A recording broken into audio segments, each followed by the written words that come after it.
Retirement can be one of the most exciting and invigorating times of your life. You spent all this time in your career building it up to this moment where now you finally have some freedom. But unfortunately, for some people who don't go in prepared, it can actually be very stressful and very anxiety inducing.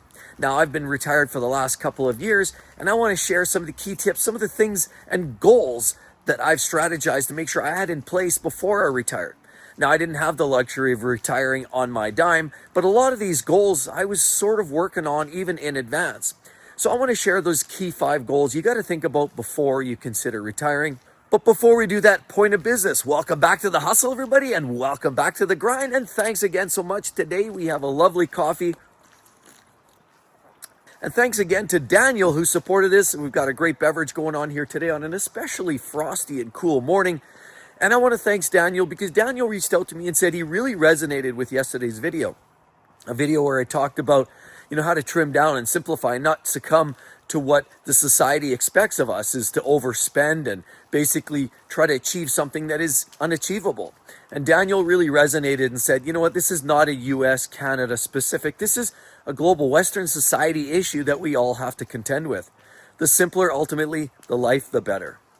But this brings us to one of our first goals I want to talk about, is the financial planning aspect. You have to be thinking about this.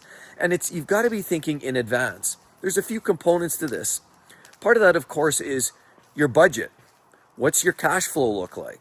What is it going to look like not just today, but how do you transition that while you into your retirement? Are you going to have enough money? Your day-to-day, your week-to-week, your month-to-month. Do you have enough money to pay the bills? How about you want to go out to a movie once a week? Do you have money for that? Maybe take the grandkids out for an ice cream. Do you have money for that? Do you have enough to pay the rent and everything beyond? See, this is something that a lot of people struggle with. But the financial plan is absolutely imperative. But it's not just financial. It's not just your cash flow. It's also your investments. What does your portfolio look like? Do you have the money not just to live day to day, check to check, but do you have the money to last for 5, 10, 15, 20 years? I mean, you've got to somewhat think about some of these factors. If there's one thing for sure, and it's like the wealthy barber states, a penny saved is a penny earned. And I've always lived by that mantra. So I truly believe that starting young, like I did, way back in my 20s, starting to put money away in RSPs and putting money away for investments and savings, it always led me to this one point where I finally had enough. And when it was time to retire, both either expectedly or unexpectedly, I had enough to sort of get by. So here we are. Now you've got to be thinking before you retire, what is your weekly, monthly cash flow and how long can you sustain that?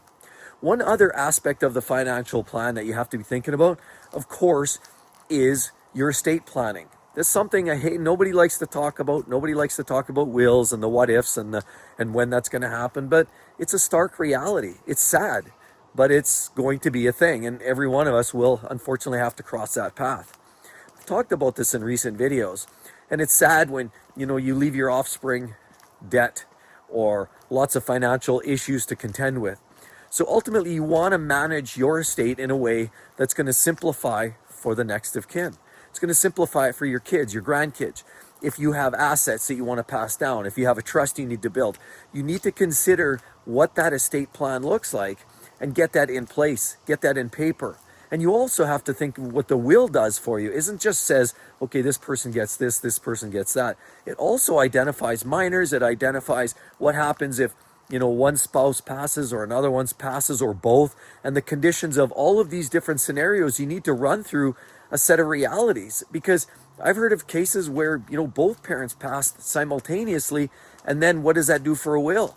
Well, now it goes immediately to the next person. But you need to sometimes have somebody in charge of that, supporting the young ones.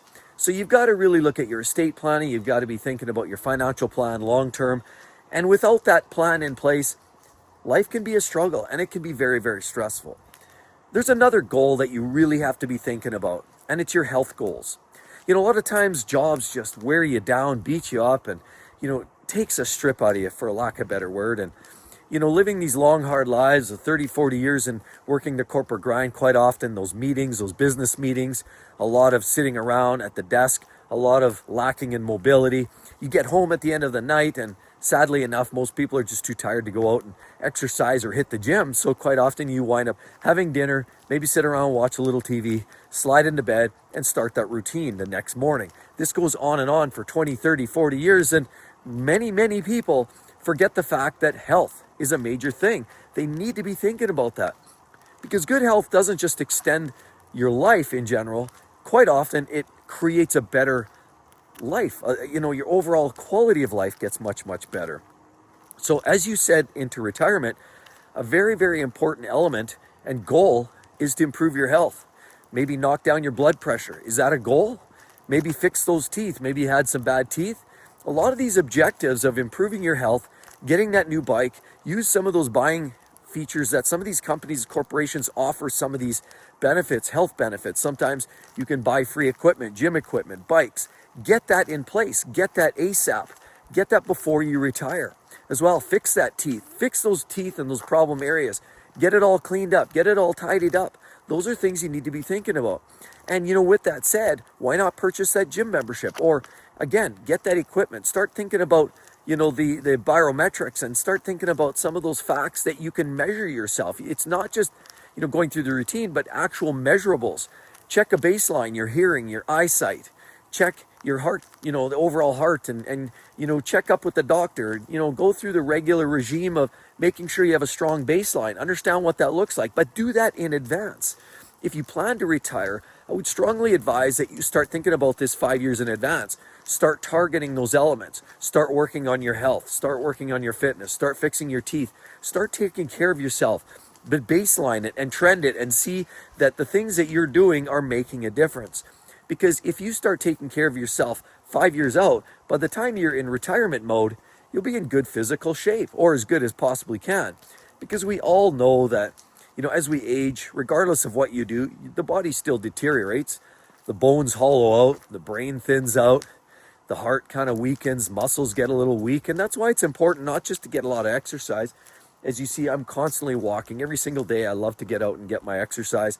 But I also like to make sure, this year I took care of a bunch of dental work, and of course, on the verge of, upon leaving the corporation or where I was leaving, I was looking after some of those other issues and those things, and taking care of your general health and getting into a mode of proper eating is something that's imperative if you want to look after yourself for years down the road. So start that trend today. Don't start it when you retire. Don't put this off thinking, I can start doing this in 5 years once I retire. Start it today and baseline it, trend it, because you don't know how long we all have. And the sooner you get to taking care of yourself, the longer you're likely going to add years to the end of your life. Quality years, not just years on an oxygen bottle or taking chemo. Hopefully none of that. And ideally, just staying active, staying fit, eating better food will hopefully start trending you in a direction you want to be. Get off the couch, start figuring out when you should work out, incorporate some of those activities. Maybe it's before you even go to work. I know some friends that have incorporated sort of a workout regime before they even start work. Then by the time they get to work, they're all fired up and energized. You can also incorporate that on the way from, way back from home or to home from work. And, it allows you to, before you even get in and get settled, to get too comfortable, maybe just hit the gym on the way home. Whatever it is, look after yourself, take care of your health, baseline it, fix your teeth, talk to a doctor, and make sure everything's good, but do it in advance. That's one of the big goals that you should be looking at once you retire, or even leading up to retirement. Another goal that a lot of people forget about, but you really do need to dial this in, is knowing your identity outside of work. Set a goal for yourself to learn new tricks, new things, new passions, new hobbies. Don't just rely on the network you have at work right now. Don't be thinking that I have lots to do, and you're busy, guaranteed. As you go through your career, there's a good possibility, you're raising young ones, you're dealing with them, but you're living for your kids, you're living for your job, but are you living for you? What are the things that make you tick? John, Vern, Daniel today, thanks Daniel again. What are those things that make you guys tick and you gals tick? What are those things? See, because unfortunately what tends up happening is once you retire, so many people just sort of lose sight, and they let what made them tick go away many years in advance. And when they did that, now they're in a position, all of a sudden they have this time, this freedom, but they don't know what to do with themselves. They don't even know what made them tick in the first place, and they kind of lost their passions for and zest for life. Don't lose that. And if you've lost it, get it back. Here's what I would suggest. Start looking into something that's aligned with your interests. Do you like hockey? Maybe get back into a men's league. Start at a very low level. Get in there, skate around with some of the lower skilled level hockey players. Just out there, lace them some skates up. Maybe you want to just get out and enjoy what nature has to offer. Get out there, get that bike that you just bought on the company's plan and start cycling. Maybe get into a club. I know here in our city, they have a velodrome. You can even get into a club and track your bicycle, and you can want to get more serious that way. Maybe you want to get into other little sports and games, a chess club or what have you. What are those things that make you tick? I know a good friend of mine, he knew going into retirement that he was a huge car nut, but he loved his classic cars, and he had full intentions to go 100% start modifying, upgrading, fixing up old classics. And he did that for several years. Now, coincidentally, he ran out of projects, probably partially ran out a little bit of money, but ultimately decided to go back to work at a part-time basis. Take the odd job here and there as it popped up. But ultimately, he was still working through sort of a partial midway hybrid version of retirement.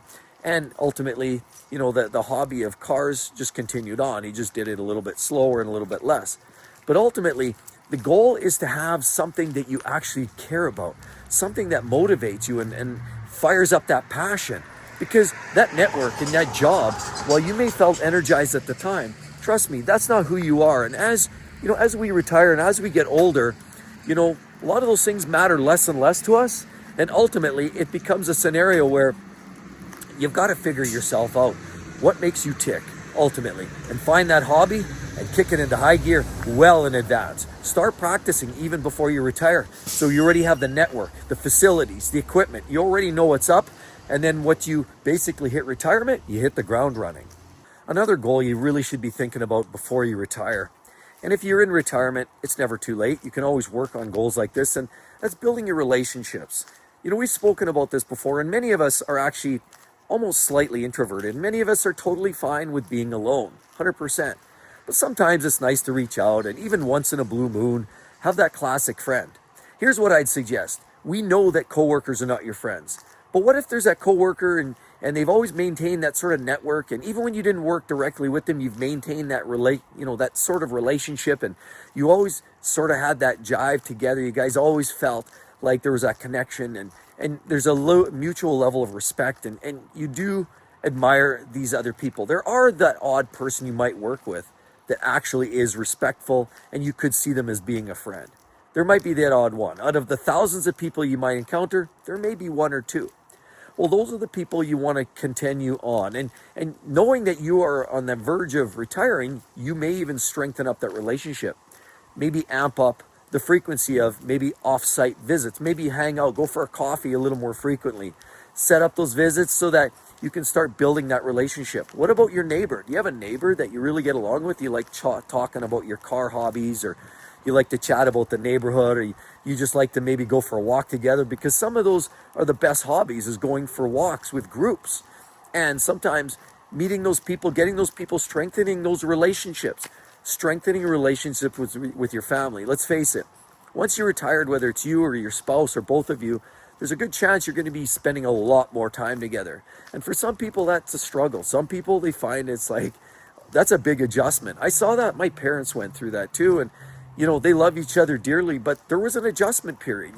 They drove each other nuts for a little period of time there, but there's some getting used to that. And that's something you want to work on, is building those relationships, strengthening those with your neighbors and ex-coworkers that you might, the odd one that you actually care about, or some of those old friends maybe you hadn't talked to in ages. Maybe start thinking about reaching out, because maybe now it's time to take a plane ride and meet up with that old friend of yours who maybe lives across the country that you haven't talked to for years because they moved away. Maybe it's time to kind of relighten some of those friendships and those relationships that you they sort of fizzled out, because, obviously you get into your career, they get in their career, and life happens. Work on those relationships. Maybe your kids, maybe start spending a bit more time with your kids. Now you'll have that time even before you retire. maybe now is the time to start building that up. Start spending more time with your young ones, your spouse, old friends. Just rekindle, fire it up, turn it on. And for those who prefer to be introverted, that's totally fine. Just know that, or know your balance. Some people, they like to have maybe only one or two, and they don't care about anybody else. 100%. But focus on that one person. Focus on that two people. Maybe even learn about yourself a little bit more. Go on a few more long walks. Think about what makes you tick. Think about yourself and what really matters to you in your life. And it gives you a chance to get out there and walk and contemplate, so that by the time you are retired, there's a good possibility you already know what you want, what you expect out of retirement, and who those one or two or five people are in your relationships, in your lives, that you actually care about and that you actually want in your life. So make sure you think about that, and definitely focus on as a major goal to improve on some of those relationships. And another goal you really should be thinking about are life goals. Your overall life goals, not finances, not relationships. Those are all important. You've thought about those already. But life goals. Do you have personal objectives you'd like to accomplish? A lot of us think about that, and we think we keep pushing off, bucket list items. Maybe you want to travel. Maybe you want to take a trip to Greece one year. Maybe you want to go to Italy one year. Maybe you want to learn how to, do a little race car driving. Maybe you want to take up some kind of special bucket list. But maybe even something a little simpler. Maybe you just have objectives that, within the next 5 years, you want to make sure your mortgages are free. And within the next 10 years, you've had 4 or 5 trips under your belt and your mortgage free. And maybe, think about it in terms of every 5 years. Because every 5 years, 5 years comes and goes at the blink of an eye. And 5 years also coincidentally is, renewal dates for mortgages in Canada. 5 years is also your typical loan term for a car.